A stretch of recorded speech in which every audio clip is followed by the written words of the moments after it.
firman yang menjadi manusia itu sama sekali tidak mengatakan bahwa manusia menjadi Tuhan, sama sekali tidak. Atau kita menyembah manusia menjadi Tuhan, sama sekali tidak. Tetapi artinya Allah menyapa dunia melalui kehadirannya sebagai manusia, yaitu firman-Nya yang menjadi daging. Mungkin bisa digambarkan, ketika Taurat itu adalah ilahi, sekalipun tidak bisa digambarkan seperti apa keilahian Taurat, karena ajaran para rabi juga tidak jelas. Taurat dalam ini praeksisten. Tetapi Taurat berwujud dalam bentuk kertas, dalam bentuk perkamen. Maka orang Yahudi ketika ada buku-buku suci yang mengandung Taurat, itu tidak boleh dibakar sekalipun buku itu rusak. Maka itu harus dikubur supaya dia menyuburkan tanaman. Sebab aku menyertai engkau. Janganlah bimbang, sebab aku ini Allahmu. Aku akan meneguhkan, bahkan akan menolong engkau. Aku akan memegang engkau dengan tangan kananku yang membawa kemenangan. Edukasi rohani.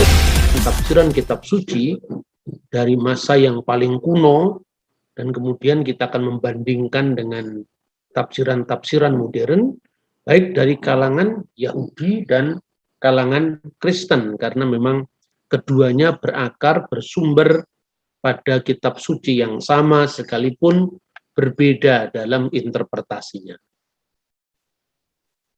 Nah, saudara-saudara, di dalam Yosua pasal 5 ayat mulai pertama itu dikisahkan bagaimana ketika bangsa Israel sudah menyeberangi sungai Yordan, dan itu terjadi pada tanggal 1 bulan Nisan. Jadi 33 hari setelah kematian Nabi Musa, pada tanggal 7 bulan Adar, dengan perhitungan bahwa orang-orang Israel meratapi kematian Musa selama 30 hari. Dan 30 hari apabila dihitung mundur dari tanggal 1 bulan Nisan, itu akan jatuh pada tanggal 10 bulan Adar, dan kemudian dari tibanya Bani Israel itu dikurangi dengan 3 hari, jadi mereka menyeberang maka akan jatuh pada tanggal 7 bulan Adar. Jadi setelah Bani Israel menyeberang sungai Yordan dan mereka tiba di wilayah yang nantinya membentang tanah perjanjian pada tanggal 10 bulan Nisan itu, Tuhan tentu dengan persiapan-persiapan Bani Israel, misalnya para pengintai yang nantinya akan menundukkan lawan mereka, dan kemudian atas penyertaan Tuhan, Tuhan memberikan jaminan bahwa mereka akan bisa memasuki tanah perjanjian dengan aman, dan Tuhan mensyaratkan agar mereka bersunat, karena generasi pertama dari Bani Israel yang sudah disunat di tanah Mesir itu sudah mati di padang gurun, dan ini pada generasi kedua. Maka mereka harus mengingat kembali pada perjanjian Abraham yang dikenal dengan perjanjian sunat atau Brit Milah. Dan setelah Yosua atas perintah Tuhan menyunatkan orang-orang Israel itu, maka Tuhan memenuhi janjinya. Jadi digambarkan, berfirmanlah Tuhan kepada Yosua. Jadi setelah pasca penyunatan itu, wajomer Adonai el Yehosua hayom galoti et harpat Misrayim. Pada hari ini telah kuhapuskan celah Mesir itu daripadamu. Jadi telah dihapuskan celah Mesir ketika mereka berada di dalam penindasan ya selama 400 tahun. Inilah sebabnya nama tempat itu disebut Gilgal sampai sekarang. Dan latar belakang PowerPoint ini juga adalah menggambarkan tempat Gilgal yang diceritakan dalam Alkitab, ya, tentu pada suasana modern sekarang. ada aitiologi, jadi asal-usul tempat berdasarkan sejarahnya. Maka kenapa disebut Gilgal sampai sekarang ya? Wajikra Shem Hamakom Gilgal. Dan tempat itu disebut dengan nama Gilgal Ad-Hayom Hazeh. Sampai hari ini, karena apa? Karena Tuhan dalam firman-Nya Galoti et Harfat Misrayim telah menghapuskan celah itu dari tanah Mesir. Di sini ada hubungan antara kata Galoti dan Gilgal. Yang keduanya berasal dari kata galal yang artinya roll away, digelindingkan keluar ya dari segala macam celah. Dan kata ini juga dipakai di dalam literatur Yahudi Talmud ketika berbicara ketika Mesias akan datang, bagaimana kalau Mesias datang di eret Israel, di tanah Israel, sementara rabi-rabi kita yang berada di Babel, maka mereka akan digelindingkan seperti botol. Nah, itu ungkapan seperti itu juga lazim di dalam sastra para rabi yang sebetulnya didasarkan pada terma-terma kitab suci yang sangat lazim. Nah, itu mengenai kata Gilgal yang menjadi tempat yang sangat penting dalam eksodus bangsa Israel ketika mereka memasuki ke wilayah tanah perjanjian. Nah, saudara-saudara, lalu disusullah dengan kisah yang sekarang kita jadikan fokus pada pembahasan ini. Ketika Yosua dekat Yeriko, kita tahu Yeriko itu adalah kota pohon kurma dari kata Yarah yang artinya bulan, ya. Karena pada masa sebelum kedatangan bangsa Israel, di sana mereka menyembah dewa bulan. Dan ketika Yosua dekat Yeriko, ia melayangkan pandangannya, dilihatnya seorang laki-laki berdiri di depannya. Nah, di sini juga digunakan kata is yang artinya laki-laki. Kalau Ishak itu perempuan. Dan sebelum itu ada kata-kata wahineh is. Dan perhatikanlah, di situ ada penekanan. Perhatikanlah is omet linektu. Lihatlah seorang is, seorang laki-laki berdiri di hadapannya. Jadi ungkapan hineh itu merupakan penekanan kepada peristiwa yang sedang dikisahkan. Mungkin sebanding dengan bahasa Arab itu adalah inna. Jadi kalau dalam bahasa Arab inna rajula wakifi kubalatahu, dan perhatikanlah dan sesungguhnya seorang laki-laki berdiri di hadapannya. Dan ketika seorang laki-laki yang berdiri di hadapannya itu membawa pedang terhunus, ya. Yosua mendekatinya dan dia bertanya, kawankah engkau atau lawan? Dia menegaskan posisinya, kamu itu lawan saya atau kawan saya. Tapi jawabnya bukan, tetapi akulah panglima bala tentara Tuhan. Sekarang aku datang. Anisar sifa Hashem atah bati. Akulah pangeran bala tentara Hashem. Akulah panglima bala tentara Tuhan. Dan atah bati, sekarang aku datang. Artinya sekarang aku datang justru untuk menolongmu.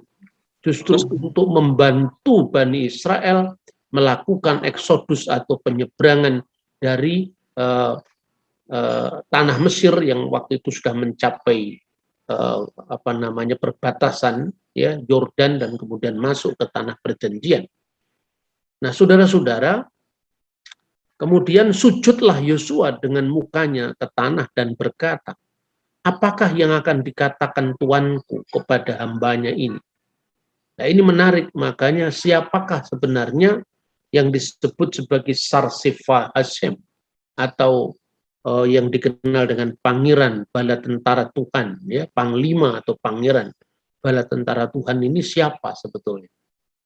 Karena di sini para rabi menafsirkan bahwa itu adalah Mikael, panglima bala tentara Tuhan itu adalah Mikael, panglimanya malaikat, penghulunya malaikat.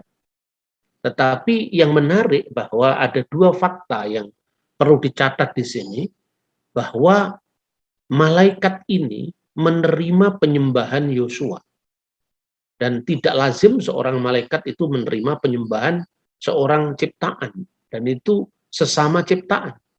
Dan di sini kemudian banyak sekali dari kalangan penulis Kristiani, misalnya Origen dari Alexandria, itu menekankan praeksistensi putra Allah sebelum datang ke dunia. Nah, tentu itu adalah penafsiran yang sama-sama sah dari kalangan Yudaisme dan dari kalangan kekristenan, ya. Nah, kemudian kita bisa membandingkan selain pemimpin atau panglima bala tentara Hasyim ini menerima penyembahan dari Yosua, di situ juga nanti digambarkan bagaimana dia mengucapkan firman yang sama yang diucapkan oleh Allah kepada Musa ketika terjadi penampakan di belukar duri yang tidak terbakar, yaitu di Sinai. Nah, kemudian juga menarik di dalam Targum Yonatan. Ya, Targum Yonatan untuk kitab nabi-nabi itu memang ditulis oleh Yonatan. Ya, tapi kalau di dalam teks Torah itu disebut pseudo Yonatan. Nah, dalam Targum Yonatan itu dikatakan bahwa malaikat di situ diidentikan dengan malaikat Tuhan, ya. Ana malak. Jadi malak itu adalah utusan atau malaikat. Kemudian seliyah min khedem Adonai. Aku adalah malaikat yang diutus dari hadapan Tuhan. Dan ungkapan min khedem Hashem atau min khedem Adonai itu nanti juga diterapkan bagi mimra Tuhan atau firman Tuhan, seperti misalnya disebutkan dalam kitab Kejadian pasal 31 ayat 24 dalam Targum Onkelos, di mana dikatakan wa atta mimra min kedem Adonai lawat Laban, dan datanglah mimra atau sang firman yang bersama-sama dengan Tuhan itu menemui Laban. Dan banyak sesungguhnya teks-teks lain yang merujuk itu kepada mimra atau firman Allah itu sendiri. Kemudian saudara-saudara, sosok ini mengingatkan pada apa yang dari tradisi Yahudi pra-Kristen itu dikenal dengan Metatron. Nah, dan Metatron ini tentu adalah bahasa Yunani, atau ada teolog lain yang menduga itu bahasa Latin. Kenapa? Sampai di dalam tema yang sangat penting dalam Yudaisme juga menyerap bahasa Yunani. Kita diingatkan bahwa pernah dalam satu periode orang Yahudi berada di dalam kuasa Ptolemeus di Alexandria, dan pada saat itu telah diterjemahkan Alkitab dalam bahasa Yunani yang dikenal dengan Septuaginta. Nah, makanya di sana kita bisa mendapati di mana kata davar Elohim diterjemahkan logos tuteu, ya. Kemudian juga kemungkinan pada saat itu muncul nama-nama yang berasal dari bahasa Ibrani yang itu menjadi sangat penting dalam perkembangan Yudaisme. Misalnya rumah ibadat di luar Bait Suci di Yerusalem disebut dengan sinagogi.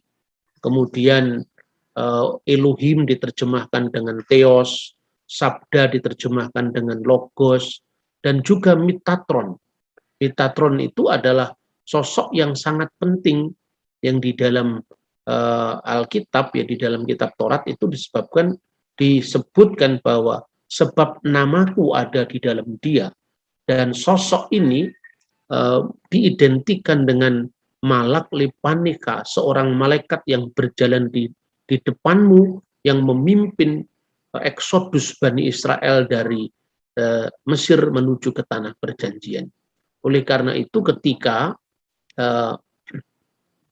sosok yang disebut malak Hasyim atau malaikat Tuhan itu membela dan melindungi bangsa Israel ketika mereka mengalahkan orang-orang Amori, orang-orang Het, Peris, Kanaan, Hewi, dan Yebus. Ya, sebaliknya Israel harus memegang komitmen tidak boleh mengikat perjanjian mereka dengan Elohim bangsa lain. Oleh karena itu, sosok malaikat ini begitu istimewa sehingga di dalam kitab suci dikatakan jagalah dirimu di hadapannya dan dengarlah perkataannya, janganlah engkau mendurhaka kepadanya sebab pelanggaranmu tidak diampuninya sebab namaku ada di dalamnya. Memang di dalam penafsiran Yudaisme juga beragam. Dalam tafsiran rabbinik ini jelas-jelas adalah malaikat Tuhan. Tetapi di dalam konteks iman Kristen ini bukan sekedar malaikat Tuhan, tetapi merupakan teofani. Dan ini bukan inkarnasi ya, teofani itu adalah penampakan sementara dari logos Tuhan sendiri sebelum nuzulnya firman Tuhan menjadi manusia yang dikenal Yesus Kristus. Dan dalam Yudaisme sosok ini juga dikaitkan dengan Metatron yang disebut juga Sarhapanim, malaikat di hadapannya, di hadapan hadiratnya, dan Metatron itu juga disingkat dengan Sar Memtet. Ya, Memtet itu sebetulnya Metatron. Meta itu di sebalik, Tronos itu takhta. Di sebalik takhta Allah atau yang berada di samping takhta Tuhan. Jadi begitu dekatnya sosok ini. Kemudian di dalam teks selanjutnya, dan ini yang sangat penting karena ini berkaitan dengan ucapan Tuhan sendiri di dalam kitab Keluaran pasal 3 yang kemarin sudah kita pelajari. Dan Panglima Bala Tentara Tuhan itu berkata kepada Yosua, tanggalkanlah kasutmu, sebab tempat engkau berdiri itu tempat yang kudus. Dan Yosua berbuat demikian. Jadi ungkapan yang sama itu diucapkan oleh Allah sendiri, yang di dalam kitab Keluaran pasal 3 yang sudah pernah kita pelajari.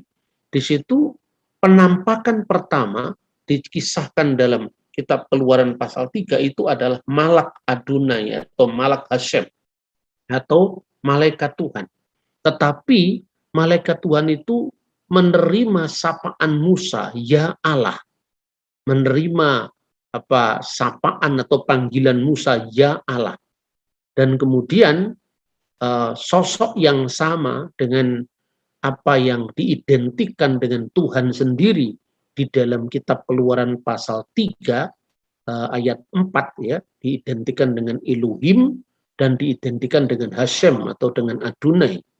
Itu yang sama-sama berkata, tanggalkanlah kasutmu dari kakimu sebab tempat di mana engkau berdiri adalah tempat yang kudus. Ungkapan yang sama juga diucapkan oleh sosok yang disebut Sar Sefa Adonai. Wa Yumer Sar Sefa Adonai El Yehoshua. Dan berfirmanlah dan berkatalah Panglima Bala Tentara Tuhan itu kepada Yosua. Jadi itu Sal Na'alka Me'al Raklika. Tanggalkanlah kasutmu itu dari kakimu, ki hamakom asyar atah, karena tempat yang kamu pijak itu ya, ki hamakom asyar atah alaf kodeshu adalah tempat yang kudus. Dan kemudian waya asihuswaken, dan Yosua pun berbuat demikian menuruti dari ungkapan dari yang disebut dengan Panglima Bala Tentara Tuhan tadi. Jadi ini satu misteri sehingga umat Kristiani perdana itu menafsirkannya lebih daripada sekedar malaikat Tuhan seperti Gabriel, seperti Mikael, tetapi di sini menyandang kekudusan nama Tuhan itu sendiri. Dia mengampuni dosa, dia memimpin, dan dia menerima penyembahan. Maka ini suatu misteri, sekalipun dalam tafsiran Yahudi itu memang beragam. Dan penafsiran kekristenan ini adalah bagian dari penafsiran-penafsiran Yahudi sebelumnya yang pernah ada. Jadi Sebagaimana kita sebutkan tadi bahwa sebetulnya kata metatron itu adalah pinjaman dari bahasa asing.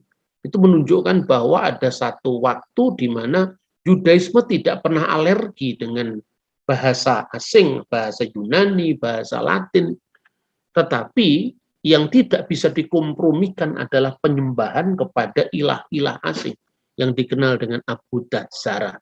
Dan ungkapan metatron ini yang kemudian juga paralel dengan Sarhapanim, paralel dengan Sarsifa Hashem, paralel dengan ungkapan Mimra, itu tersebar dalam berbagai macam tulisan Yudaisme yang sangat beragam dan tentu tidak seragam. Dan itu bertahan juga sampai di dalam mistik Kabalah yang muncul di abad pertengahan. Dan kita mengulang sedikit ya, bahwa dalam sejumlah tafsir Yahudi itu baik pada masa kuno hingga zaman abad pertengahan, misalnya Rabi Rasi, Rabi Rambam, metatron itu dipahami sebagai sesemo kesem rafo, yang namanya seperti nama Tuhannya. Bahkan metatron bigimetria sadai.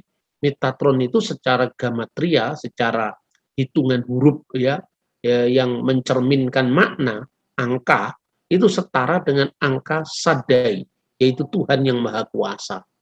Kemudian sosok yang sama di dalam Yesaya pasal 63 ayat 9 diidentikan dengan Umalak Panaf, yaitu malak hadirat Tuhan. Jadi malaikat yang ada di hadiratnya yang menyelamatkan umat manusia.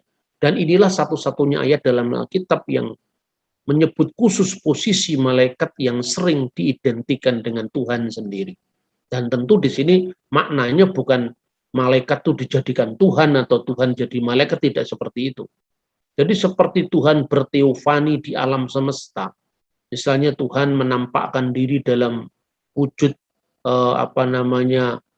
lidah-lidah api ya, di dalam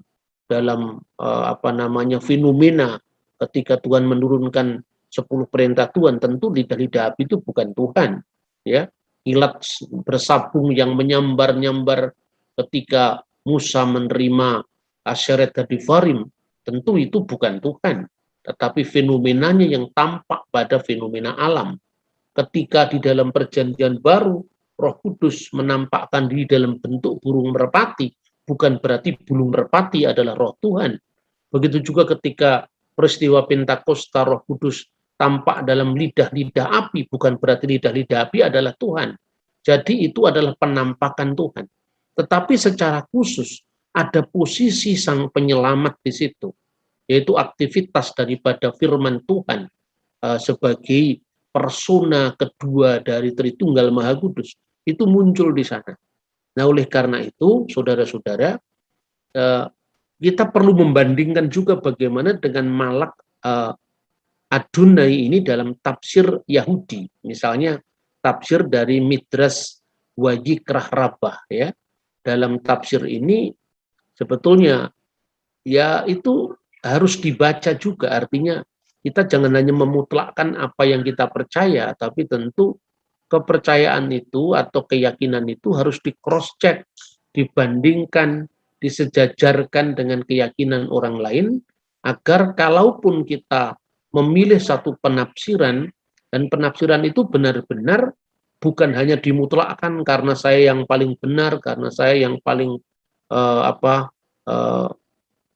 yang paling dijamin tidak salah gitu, tapi tentu itu sesuatu bentuk dari penghindaran studi kritik ilmiah, tetapi yang kemudian memutlakkan kesimpulannya sendiri tanpa cross check dengan yang lain. Nah, oleh karena itu saya selalu mengajak kita ini semua terbuka dengan segala macam pemikiran, walaupun pada akhirnya toh kita memilih posisi kita. Nah, saya akan tampilkan tafsiran dari Midrash Wayikrah Rabbah yang sangat terkenal ya, dan itu muncul khususnya mewakili posisi Yahudi Rabbinik saat ini tentang teks-teks yang oleh orang Kristen dipahami sebagai putra Allah yang praeksisten. Dan ada ahli-ahli yang mengatakan bahwa Midrash Wayikrah Rabbah ini merupakan salah satu reaksi terhadap kekristenan. Karena ini munculnya kan pada abad sangat belakangan. Ya disebutkan misalnya Midras Wajikra Rabbah 1. Para nabi disebut malakim. Jadi malah nabi disebut malaikat katanya. Ini ditunjukkan oleh apa yang tertulis. Dan dia mengirim seorang malak yang membawa kami keluar dari Mesir. Apakah itu malaikat Tuhan? Bukan. Yang tentu itu Musa sendiri katanya. Lalu kenapa disebut malak? Bahkan kita bisa belajar bahwa para nabi disebut malakim, disebut malaikat-malaikat, utusan-utusan. Begitu juga dikatakan, dan utusan Tuhan datang dari Gilgal ke Bokim. Hakim-Hakim pasal 2 ayat 1. Apakah saat itu malaikat yang benar-benar datang? Yang pasti bukan. Yang datang adalah Pinehas. Dan kenapa ia disebut malak? Sungguh, kata Rabi Simon, wajah Pinehas tatkala Roh Kudus turun atasnya menyala seperti obor. Para Rabi berkata, apa yang dikatakan istri Manoah kepadanya? Seorang hamba Tuhan datang kepadaku dan wajahnya seperti wajah malaikat Tuhan. Ternyata ia menganggapnya sebagai nabi. Padahal bukan itu, melainkan malaikat. Rabi Yohanan berkata, ada perikop yang tegas yang menunjukkan bahwa para nabi disebut malakim, disebut malaikat-malaikat, yaitu Hagai yang berbicara, utusan Tuhan dalam risalah Tuhan, Malakut, Hagai 1 ayat 13. Dan dengan demikian kita dapat menyimpulkan dari perikop yang menentukan ini, bahwa para nabi bisa disebut malakim atau malaikat-malaikat. Jadi tafsiran Rabi ini kemudian mengartikan malaikat Tuhan itu adalah ya Musa sendiri atau Pinehas sendiri, dan bukan sosok yang seperti yang ditafsirkan oleh banyak penulis-penulis Kristen kuno. Nah, satu contoh lagi bisa dikutip dari Traktat Hagigah dari Talmud Babli. Itu dikatakan Gemara mengajukan pertanyaan, dan Rabi Meir bagaimana ia belajar Taurat dari mulut akhir. Tetapi bukankah Rav Barhanah mengatakan bahwa Rabi Yohanan berkata, apa arti kalimat yang tertulis? Karena bibir imam harus menyimpan pengetahuan, dan mereka harus mencari Taurat dari mulutnya, karena ia adalah utusan atau malak Tuhan semesta alam. Ayat ini mengajarkan jikalau Rabi itu serupa dengan malaikat Tuhan semesta alam, sempurna dalam jalannya, mereka harus mencari Taurat dari mulutnya. Namun jikalau tidak, mereka seharusnya tidak mencari Taurat dari mulutnya. Jadi sampai Rabi pun juga diidentikan dengan malak Adonai. Nah, jadi artinya bahwa ketika iman Kristen menafsirkan dalam tafsirannya bahwa yang disebut malak Adonai, yang disebut Sarhapanim, yang disebut Mitatron, yang disebut dengan Sarsefa Hashem, itu adalah putra Allah yang merujuk kepada logosnya atau membranya yang berpraeksisten. Tentu itu menurut kita orang Kristen jauh lebih masuk akal ketimbang mengidentikan dengan malak Adonai dengan Musa, atau malak Hashem dengan Pinehas, atau secara lebih luas lagi di mana malikim diartikan nabi-nabi atau bahkan rabi-rabi yang olehnya Tuhan mempercayakan Torah lisan, Torah Sebealpeh. Nah, jadi artinya bahwa keberagaman tafsir seperti itu memang pernah terjadi dalam sejarah perkembangan Yudaisme. Nah, saudara-saudara, maka dalam makna Kristiani, jadi tentu kita sekarang mengambil posisi bagaimana memahami teks-teks itu. Mitatron dikaitkan dengan duduk di sebelah takhta Allah. Justru ini kalau dalam perspektif Kristiani cocok dengan pengakuan Kristus sendiri. Meskipun tentu duduk di sebelah kanan Allah itu sekali-kali jangan membayangkan aspek ruang dan waktu, kemudian ada dua sosok, Yesus di sebelah kanan, Allah di sebelah kiri, sebab Allah itu kan beyond time, beyond space, tidak terikat oleh ruang dan waktu. Ungkapan duduk di sebelah kanan Allah itu berasal dari Mazmur mesianik, yaitu Seb limini, duduklah di sebelah kananku, karena itu makna kedaulatan yang kekal sebagai Mesias Raja. Karena posisi ruangan Maha Kudus, tempat kehadiran ilahi atau Shekinah Hashem, itu di sebelah kanannya adalah istana Daud. Dan jikalau Mesias itu akan disebut Ben Daud, putra Daud, maka Mesias akan menjadi raja yang kekal. Dan seperti pengungkapan iman kita, karena kerajaannya tidak berkesudahan. Juga seperti itu pula yang dipahami dalam pemahaman Mesias Raja yang dikenal dalam teks-teks Laut Mati atau Dead Sea Scroll, yang jauh lebih tua daripada penafsiran Kristiani atau penafsiran para rabi, ya, atau penafsiran Yahudi rabbinik. Metatron juga digambarkan sebagai pengantara antara Allah dan manusia. Dan 1 Timotius pasal 2 ayat 5 juga mengatakan ada pengantara antara Allah dan manusia, yaitu manusia Yesus Kristus. Dan kemudian tugasnya memberi syafaat bagi umatnya, umat Kristiani yang merupakan Israel baru. Dan karena itu penegasan Kristiani ini harus dipahami mungkin lebih mendalam, lebih kontemplatif, lebih metafisik dalam pemahaman kita. Kenapa firman itu harus Allah? Justru penegasan keteos in hologos, firman itu adalah Allah, mencegah penempatan Metatron atau Sarhapanim atau Sarsifah Hashem yang adalah ciptaan belaka di dalam banyak penafsiran tadi, tidak mungkin berbagi kuasa dengan Tuhan dalam penyembahan dan keilahiannya yang kekal atau yang abadi. Maka apabila kita mengatakan bahwa sesungguhnya Sarhapanim atau Sarsifa Adonai itu adalah Memra yang adalah Allah sendiri, maka di situ tidak ada dualitas dalam diri Allah. Karena Allah itu hanya satu, Allah itu hanya esa adanya.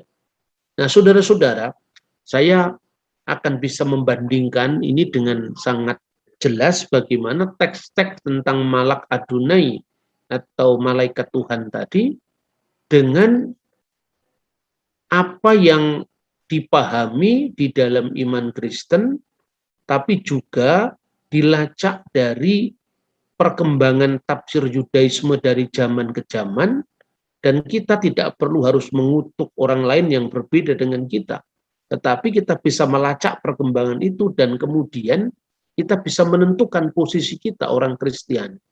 Ya, misalnya, sekalipun di dalam Yudaisme Mesias itu ya bukan Allah sendiri, tetapi Mesias itu dalam penafsiran-penafsiran Yahudi di abad-abad belakangan itu praeksisten, artinya dia sudah ada sebelum kedatangannya nanti ke dunia, karena dalam pemahaman Yudaisme Mesias itu belum datang. Ini misalnya saya kutip dari Talmud Babli Nedarim 39a. Gemara bertanya, apakah memang begitu? Adakah ketidakpastian pada saat itu? Apakah Gehenna, Jahanam telah diciptakan, maksudnya neraka? Tetapi bukankah itu diajarkan dalam Baraita? Ada 7 fenomena yang diciptakan sebelum dunia diciptakan. Dan ketujuh fenomena itu adalah pertama Taurat, kedua pertobatan, ketiga Taman Eden, keempat Gehenna atau Jahanam, kelima takhta kemuliaan, keenam bait suci, dan yang ketujuh Shem Hamasiah, nama Sang Mesias atau keberadaan Sang Mesias. Dan apa yang sesungguhnya tertulis di dalam penafsiran rabbinik tentang nama Sang Mesias, di situ sebetulnya cuma dikatakan bahwa Sang Mesias itu diciptakan pertama-tama sebelum yang lain diciptakan, sebelum dunia diciptakan. Dia diciptakan bersama misalnya Taman Eden, kemudian Gehenna, takhta kemuliaan. Kira-kira kalau dipahami secara lebih dekat ya, tahta kemuliaan itu kan tempat Allah bersekinah. Nah, kalau takhta kemuliaan belum ada, Tuhan bertakhta di mana? Kira-kira seperti itu. Tuhan nanti akan menjanjikan pahala dan hukuman bagi orang yang taat, yang baik, yang beriman, dan bagi orang yang jahat. Lalu bagaimana jikalau Taman Eden dan Gehenna belum diciptakan untuk hari pembalasan bagi yang baik dan yang jahat? Dan Taurat juga preeksisten, karena Taurat itu nantinya akan menjadi pemandu manusia yang akan diciptakan Tuhan. Lalu baru nama Sang Mesias. Tetapi sesungguhnya di dalam konteks pemahaman Talmud seperti ini, belum dibedakan antara kekal yang dikekalkan oleh Yang Maha Kekal dengan kekekalan pada dirinya sendiri. Konkretnya seperti ini. Kekalnya surga, kekalnya neraka, kekalnya Taurat itu tentu tidak sama dengan kekalnya firman Allah yang olehnya Allah menciptakan segala sesuatu. Sebab Allah menciptakan segala sesuatu dengan firman-Nya, dengan memranya, dengan dafarnya. Jikalau memra Allah atau firman Allah itu kekalnya berarti tidak dibatasi oleh waktu, tapi diawali oleh waktu, seperti surga.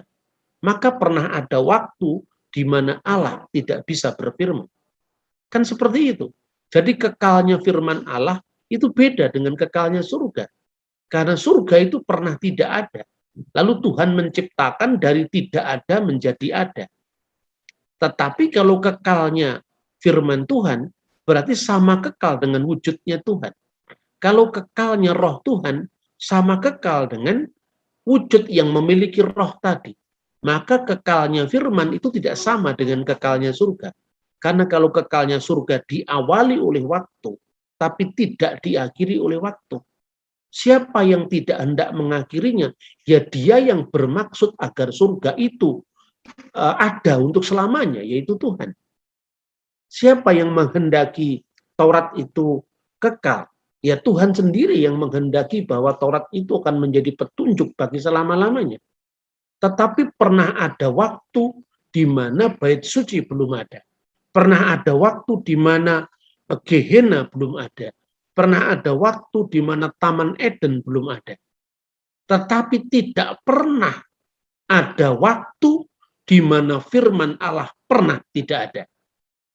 Jadi sesungguhnya penafsiran Kristiani ini penafsiran yang jauh lebih mendalam. Ya, saya berikan contoh misalnya yang sering muncul dalam penafsiran para rabi yang berkaitan dengan kata kita dalam kitab Kejadian pasal 1 ayat 26 dan 27. Karena Tuhan mengatakan berfirmanlah Tuhan, baiklah kita membuat manusia itu menurut gambar dan rupa kita. Lalu kita ini siapa?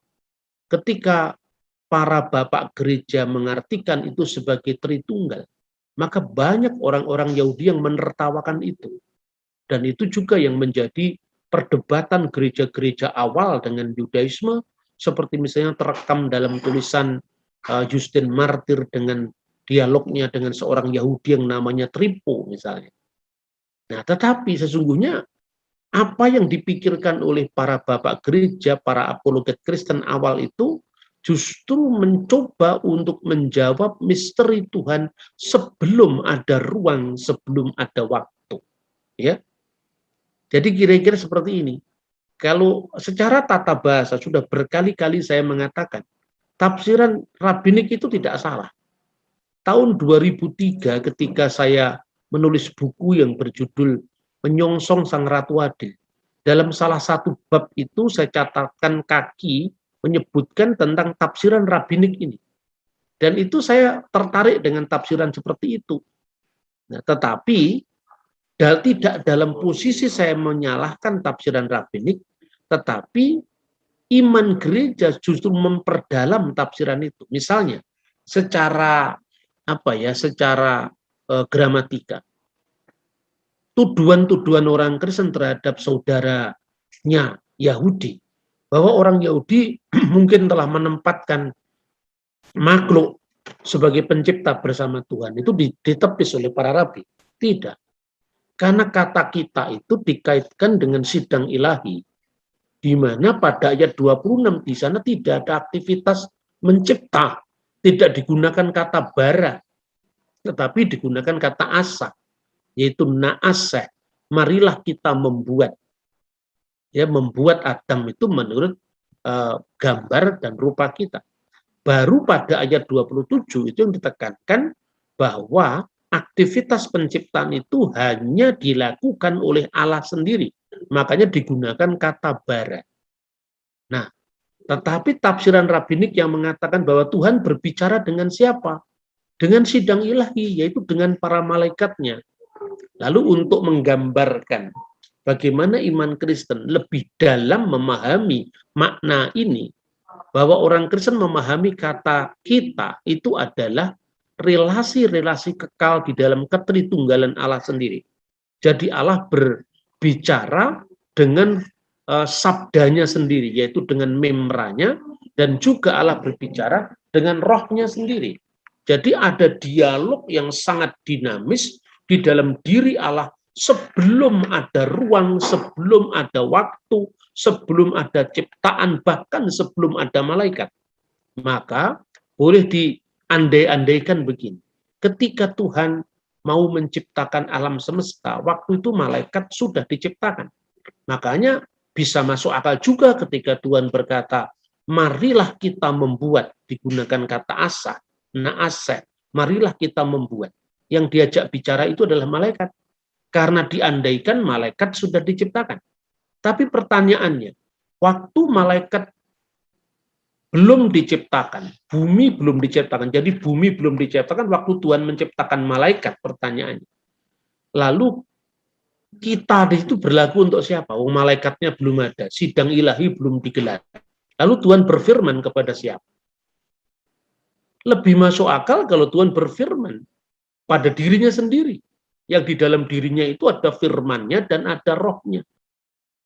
Saya sering mengutip ungkapan seorang guru kebatinan yang pernah mengatakan kepada saya begini. Sadurunge jagat bawirotan powinates iku ono. Sing ono apa kata? Sebelum alam semesta yang maha luas ini ada, yang ada apa? Lalu saya mengatakan tidak ada apa-apa. Coba kamu gambarkan, tidak ada itu seperti apa. Lalu tangan saya seperti menjaring angin, meraba udara ini. Ini tidak ada. Inilah yang tidak ada, Mbah, saya bilang. Apa itu tidak ada? Kamu yakin itu tidak ada? Tidak ada. Ketika angin berdesir, sepoi-poi, bulu rumahmu berdiri. Apakah ada keberadaan di balik yang tidak kamu lihat? Ada. Berarti apa? Sebelum alam semesta ini diciptakan, yang ada apa? Tidak ada. Tapi bahkan tidak ada pun tidak bisa kamu gambarkan. Apalagi yang ada kamu gambarkan. Ungkapan ini saya dengar ketika saya masih bocah. Kelas 3 SMP. Dan saya sejak saya itu berpikir, Tuhan itu seperti apa? Dan Tuhan itu bagaimana? Pendalaman-pendalaman seperti inilah yang membimbing saya dalam merefleksikan iman saya lebih mendalam lagi, sehingga saya tidak mudah kaget, tidak mudah heran ketika orang mengatakan kita di situ adalah sidang ilahi. Dengan cepat saya ingat pada figur Mbah Sugeng yang dulu pernah mengajak saya bicara itu. Sebelum dunia ini ada, yang ada apa? Hanya Tuhan. Lalu Tuhan dengan siapa? Kalau Tuhan itu sendiri, alam semesta belum ada, Tuhan dengan siapa? Ya Tuhan dengan dirinya sendiri. Lalu kenapa dunia diciptakan? Dunia diciptakan karena Tuhan ingin dikenal. Katanya guru itu mengatakan, kalau Tuhan ingin dikenal berarti Tuhan perlu aktualisasi diri. Berarti Tuhan ingin dikenal. Berarti Tuhan bahkan pernah kesepian. Maka dia menciptakan dunia. Oh tidak, Mbah, saya mengatakan tidak. Lalu bagaimana? Sejak saya tidak bisa menjawab. Lalu bagaimana Tuhan merealisasikan kediriannya itu ketika belum ada siapa-siapa? Ketika saya mengenal ajaran Allah Tritunggal, saya baru mengerti bahwa ketika sebelum ada alam ciptaan ini, Tuhan dengan siapa? Kalau Tuhan menciptakan dunia karena ingin dikenal, berarti Tuhan itu pernah kesepian. Tuhan membutuhkan aktualisasi diri. Berarti Tuhan tidak maha sempurna. Tetapi dalam misteri Tritunggal itulah yang disampaikan. Allah itu kasih. Kasih itu membutuhkan sasaran. Dan apabila Allah itu kekal, maka kasih Tuhan juga kekal dalam lingkaran kasih yang kekal. Bapa itu yang mengasihi, Putra itu yang dikasih, dan Roh Kudus itu kasih yang disalurkan. Dengan pengungkapan misteri ini, maka kita coba memahami bagaimana Tuhan yang tidak terikat oleh ruang dan waktu itu, coba kita jabarkan dengan kebenaran firman-Nya yang kekal tadi, yang sama kekal dengan wujudnya. Maka bandingkan dengan Kejadian pasal 1 ayat 27 dalam Targum Yerusalem. Jadi artinya apa? Tafsiran rabbinik atau tafsiran Yahudi itu bukan tafsir tunggal. Ada varian-varian tafsir dalam sejarahnya. Perhatikan. Maka firman Allah menciptakan manusia menurut gambarnya. Sebetulnya di dalam teks kitab Kejadian dikatakan, maka Allah menciptakan manusia itu menurut gambarnya. Dan menurut gambar Allah diciptakannya dia. Laki-laki dan perempuan diciptakannya mereka. Targum adalah terjemahan Taurat atau Perjanjian Lama di dalam bahasa Aramaik. Dan ada banyak targum, ada targum Onkelos, ada targum Yerusalmi, ada targum Yonatan. Yang saya kutip ini targum Yerusalmi pada bagian Kejadian pasal 1 ayat 27. Tuhan berbicara dengan siapa? Karena Kejadian pasal 1 ayat 27 dalam targum Yerusalmi itu hilang, maka yang bisa kita baca hanya pasal 27. Di sana diterjemahkan, maka firman Tuhan menciptakan manusia menurut gambarnya. Ya, ubira mimra desema. Maka telah diciptakan oleh mimra dari Tuhan itu, atau mimra di Allah atau mimra di Sema. Sem itu nama, A itu adalah de. Jadi denim sang nama. Ubera mimra di Sema yat adam bidemuteh. Maka telah diciptakan oleh firman Tuhan, oleh mimra Tuhan itu Adam menurut gambarnya. Menurut gambar dari dia yang bersama-sama dengan Allah. Itu menarik lagi. Telah diciptakan dia. Bidimut min khedem adunai birayateh. Maka telah diciptakan oleh dia yang bersama-sama dengan Tuhan, manusia itu. Ya, diciptakan manusia itu, laki-laki dan perempuan. Bikorwe zugeh bira yathon. Laki-laki dan perempuan telah diciptakannya mereka. Jadi Targum Yerusalmi memandang ini adalah bukan malaikat ciptaan yang diajak bicara, bukan sidang ilahi yang digelar, yang Tuhan berbicara dengan makhluknya. Tapi di sini Tuhan sedang berdialog dengan dirinya sendiri, yang digambarkan Tuhan telah berdialog dengan firman-Nya. Maka tafsiran Kristen bahwa Kejadian pasal 1 ayat 27 itu Tuhan berfirman dengan logosnya, bukan tafsiran yang baru. Selain Targum Yerusalem, kita juga bisa membaca misalnya tafsiran Philo, bahwa Tuhan berfirman dengan logosnya, dengan sabdanya. Meskipun harus dicatat bahwa Philo akhirnya jatuh ke dalam kegagalan untuk mempertahankan monoteisme, karena Philo mengatakan bahwa logos yang bersama-sama Tuhan, yang diajak berbicara dengan Tuhan, yang berperan dalam karya Tuhan termasuk dalam karya Exodus, itu adalah Deuterotheos, Allah kedua. Disinilah kegagalan Philo, tapi di situ juga keberhasilan gereja. Karena gereja dengan tegas mengatakan bahwa firman itu bersama-sama Allah. Ungkapan yang sama sekali bukan baru, karena ungkapan itu sebetulnya melihara ungkapan mimra min kedem Allah, firman yang bersama-sama dengan Allah. Atau firman itu jelas-jelas dikatakan mimra de Adonai atau mimra de Shema min kedem Adonai, min kedem Allah.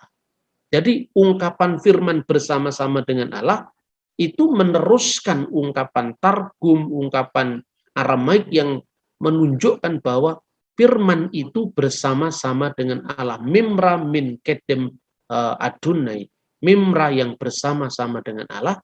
Tetapi untuk tidak jatuh ke dalam politisme, maka ditekankan firman itu adalah Allah. Firman itu bukan lain dari Allah.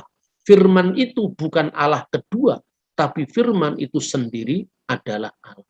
Jadi ada persamaan-persamaan yang mentakjubkan, saudara-saudara, tentang ungkapan firman bersama-sama dengan Allah, dan firman itu adalah Allah. Jadi orang yang gagal paham, yang memahami bahwa ini sebuah himne neoplatonisme. Karena kalau Anda belajar filsafat lebih dalam ajaran Platonisme atau neoplatonisme, logos itu bukan sosok yang personal. Logos itu sebuah intermediary being yang bukan Allah dan bukan kosmos. Bukan Allah dan bukan manusia. Sementara dalam iman Kristen ditegaskan, firman itu bersama-sama dengan Allah, kehologos in proston theon, sekaligus firman itu sendiri adalah Allah, ketheos in hologos. Dan jikalau di dalam filsafat neoplatonisme, filsafat Yunani, Helenisme, yang mengatakan tidak mungkin firman itu menyentuh fisik dunia yang adalah kotor. Dunia memerlukan katarsis, dunia memerlukan suatu langkah pemurnian karena dunia ini kotor. Tidak mungkin firman menjadi manusia, tidak mungkin logos menjadi antropos, tidak mungkin logos menjadi saks, menjadi daging.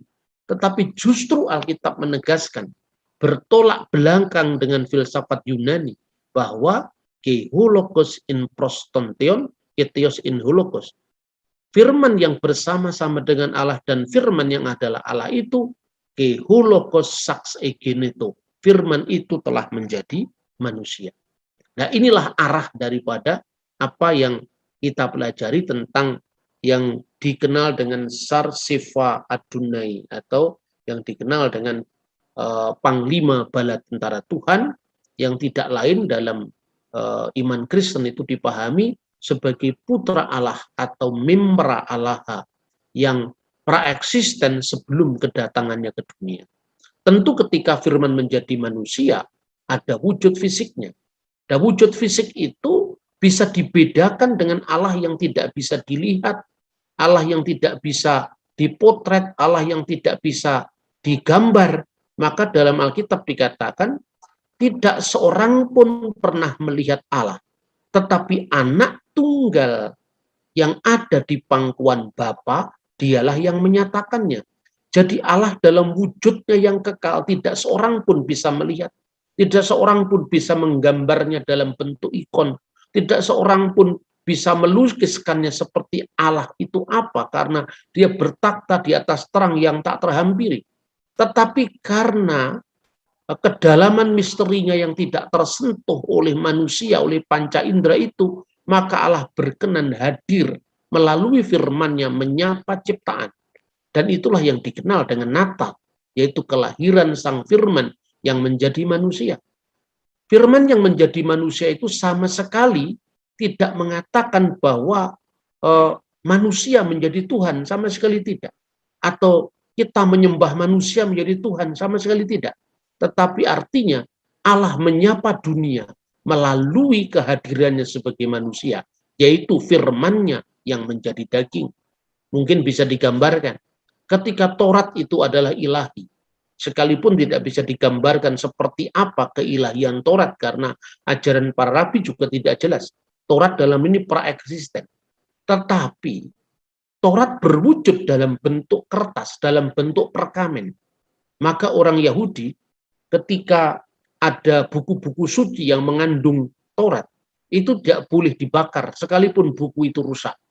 Maka itu harus dikubur supaya dia menyuburkan tanaman. Ini mirip ketika orang Kristen menghayati perjamuan kudus. Dalam gereja-gereja kuno, ya, seperti gereja-gereja ortodok misalnya, orang tidak boleh roti yang ketika dibaktikan untuk ibadah Ekaristi itu kemudian dibuang di sembarang tempat.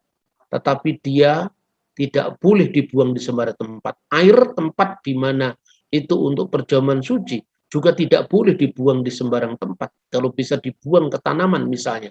Ini gambaran-gambaran tentang betapa respek dan hormatnya kita terhadap sesuatu yang ilahi, keilahian.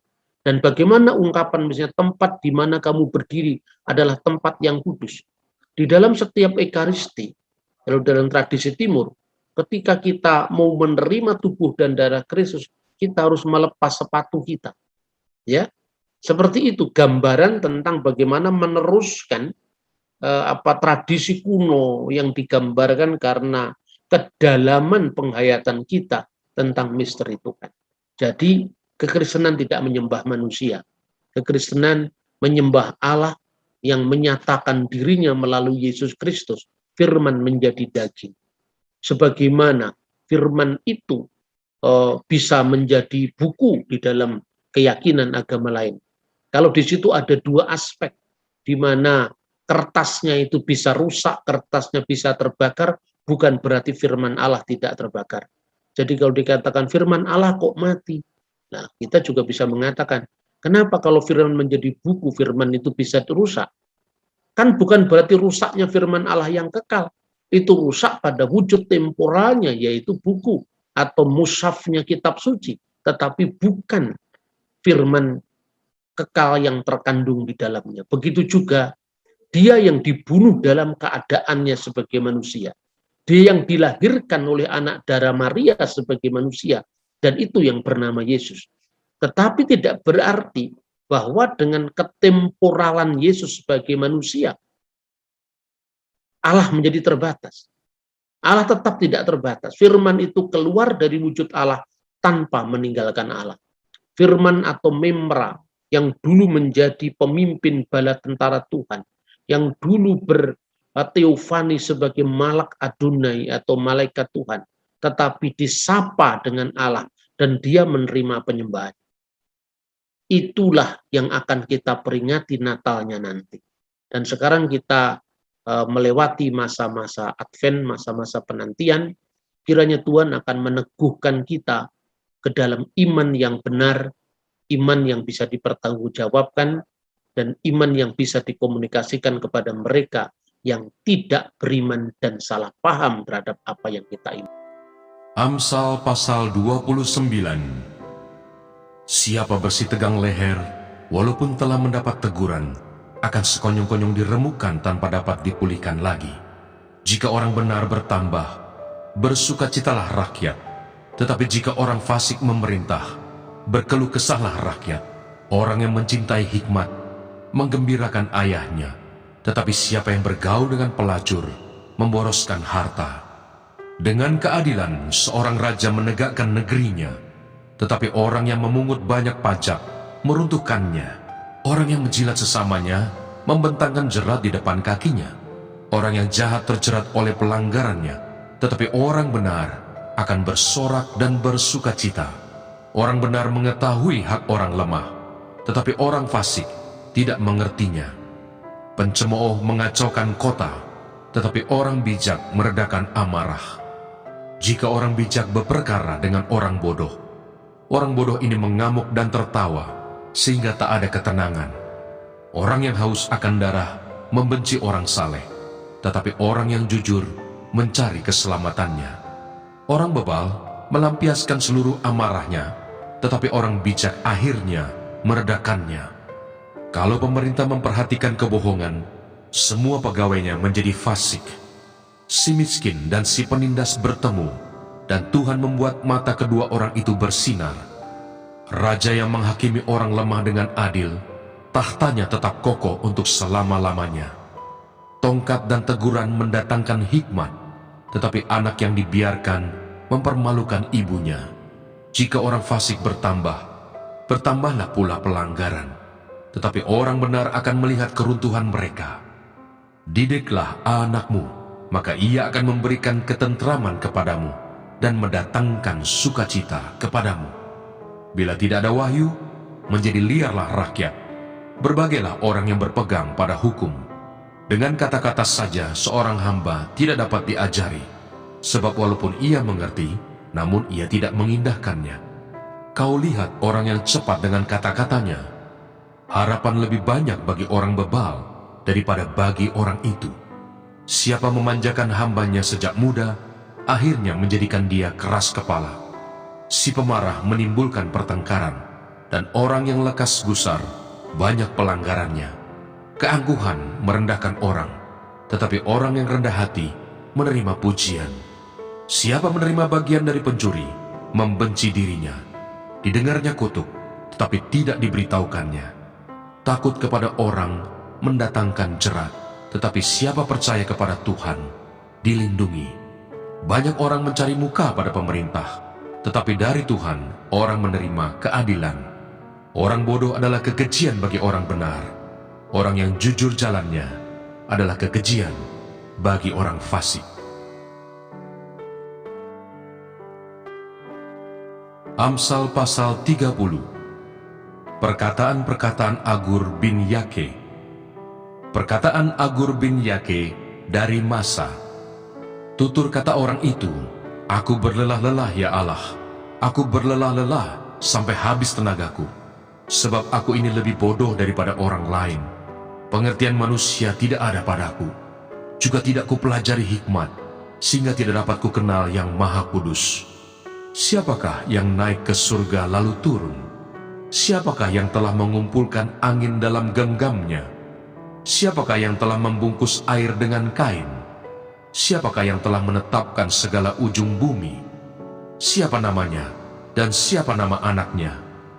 Engkau tentu tahu. Semua firman Allah adalah murni. Ia adalah perisai bagi orang-orang yang berlindung padanya. Jangan menambahi firman-Nya, supaya engkau tidak ditegurnya dan dianggap pendusta. Dua hal aku mohon kepadamu, jangan itu kau tolak sebelum aku mati, yakni, jauhkanlah daripadaku kecurangan dan kebohongan. Jangan berikan kepadaku kemiskinan atau kekayaan. Biarkanlah aku menikmati makanan yang menjadi bagianku, supaya kalau aku kenyang, aku tidak menyangkalmu dan berkata, siapa Tuhan itu? Atau kalau aku miskin, aku mencuri dan mencemarkan nama Allahku. Jangan mencerca seorang hamba pada tuannya, supaya jangan ia mengutuki engkau, dan engkau harus menanggung kesalahan itu. Ada keturunan yang mengutuki ayahnya dan tidak memberkati ibunya. Ada keturunan yang menganggap dirinya tahir, tetapi belum dibasuh dari kotorannya sendiri. Ada keturunan yang berpandangan angkuh, yang terangkat kelopak matanya. Ada keturunan yang giginya adalah pedang, yang gigi geliginya adalah pisau, untuk memakan habis dari bumi orang-orang yang tertindas, orang-orang yang miskin di antara manusia. Si lintah mempunyai 2 anak perempuan, untukku dan untukku. Ada 3 hal yang tak akan kenyang. Ada 4 hal yang tak pernah berkata cukup. Dunia orang mati dan rahim yang mandul, dan bumi yang tidak pernah puas dengan air, dan api yang tidak pernah berkata cukup. Mata yang mengolok-olok ayah dan enggan mendengarkan ibu akan dipatuk gagak lembah dan dimakan anak Raja Wali. Ada 3 hal yang mengherankan aku, bahkan ada 4 hal yang tidak ku mengerti. Jalan Raja Wali di udara, jalan ular di atas cadas, jalan kapal di tengah-tengah laut, dan jalan seorang laki-laki dengan seorang gadis. Inilah jalan perempuan yang berzina. Ia makan, lalu menyeka mulutnya dan berkata, aku tidak berbuat jahat. Karena 3 hal bumi gemetar, bahkan karena 4 hal ia tidak dapat tahan. Karena seorang hamba, kalau ia menjadi raja, karena seorang bebal, kalau ia kekenyangan makan, karena seorang wanita yang tidak disukai orang kalau ia mendapat suami, dan karena seorang hamba perempuan kalau ia mendesak kedudukan nyonyanya. Ada 4 binatang yang terkecil di bumi, tetapi yang sangat cekatan. Semut, bangsa yang tidak kuat, tetapi yang menyediakan makanannya di musim panas. Pelanduk, bangsa yang lemah, tetapi yang membuat rumahnya di bukit batu. Belalang, yang tidak mempunyai raja, namun semuanya berbaris dengan teratur. Cicak yang dapat kau tangkap dengan tangan, tetapi yang juga ada di istana-istana raja. Ada 3 binatang yang gagah langkahnya, bahkan 4 hal yang gagah jalannya, yakni singa yang terkuat di antara binatang, yang tidak mundur terhadap apapun, ayam jantan yang angkuh atau kambing jantan, dan seorang raja yang berjalan di depan rakyatnya. Bila engkau menyombongkan diri, tanpa atau dengan berpikir, tekapkanlah tangan pada mulut, sebab kalau susu ditekan, mentega dihasilkan, dan kalau hidung ditekan, darah keluar, dan kalau kemarahan ditekan, pertengkaran timbul.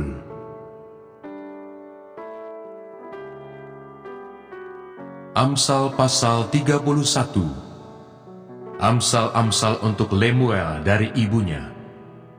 Inilah perkataan Lemuel, Raja Masa, yang diajarkan ibunya Sebab kepadanya. aku menyertai engkau. Janganlah bimbang, sebab aku ini Allahmu. Aku akan meneguhkan, bahkan akan menolong engkau. Aku akan memegang engkau dengan tangan kananku yang membawa kemenangan. Edukasi rohani.